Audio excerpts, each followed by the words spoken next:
안녕하십니까. 이주영 법무사입니다. 파산과 관련해서 전화 상담을 하는 경우가 많이 있습니다. 상담자 중에는 인터넷을 통해서 파산 요건을 모두 확인해 봤는데 자신은 요건이 됩니다. 거기는 진행하는데 비용은 얼마일까요? 라고 물어오는 경우가 있습니다. 이번 시간에는 파산 신청이 가능하다는 자가진단을 하시고 상담해 오신 사례를 가지고 무엇이 문제인지에 대해서 확인해 보겠습니다.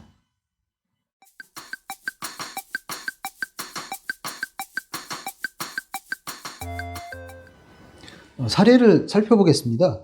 상담자분은 전화를 하셔서는 인터넷으로 확인해 보니 자신은 파산 요건이 됩니다. 파산 사건을 처리하는데 비용은 얼마인가요? 라고 문의해 오셨습니다.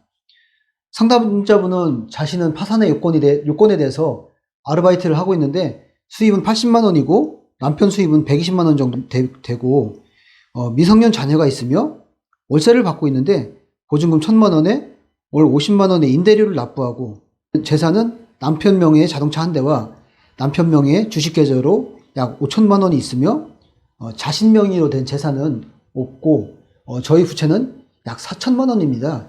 라고 파산 요건에 대해서 자세하게 설명을 하였습니다. 요건이 되는지 구체적으로 확인해 보겠습니다. 첫 번째로 소득입니다. 자신은 아르바이트를 하고 있는데 수입이 80만 원이라면 2022년 중위소득의 60%인 116만 6,887원보다 미치지 못하므로 소득 부분에 있어서는 요건이 될 수가 있습니다. 상담자분의 재산을 확인해 봐야겠습니다. 우선 배우자의 재산을 보증금 1천만 원과 자동차가 있다고 했는데요. 보증금의 경우에는 배우자의 재산이거나 상담자의 재산이거나 문제가 되지 않습니다. 임대차 보증금 중 소액의 우선권 있는 보증금은 면제재산으로 인정이 되기 때문입니다. 서울은 5천만 원, 수도권 정비계획법에 따른 과밀 억제 권역은 4,300만 원, 광역시나 안산시, 광주, 파주, 이천, 평택의 경우에는 2,300만 원까지, 그 밖의 지역은 2천만 원까지 면제재산입니다. 이와 같이 보증금이 1천만 원이므로 전액 면제가 되니 재산에서 제외됩니다. 자동차는 어떨까요? 최근 자동차를 구입하셔서 시세가 약 2,500만 원 정도 되셨는데 배우자의 재산이라고 하더라도 이를 두 가지로 나눠 살펴봐야 됩니다. 우선 자동차를 구입한 금원, 이게 전액 배우자의 재산으로 구입한 고유재산인지 또는 상담자분과 같이 출연한 금원이 있는지 확인해야 됩니다.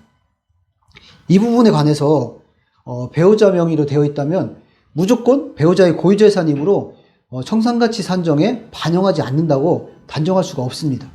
따라서 자동차 구입자금의 출처, 할부금 등 납부를 누가 하고 있는지 상세히 검토해야 됩니다.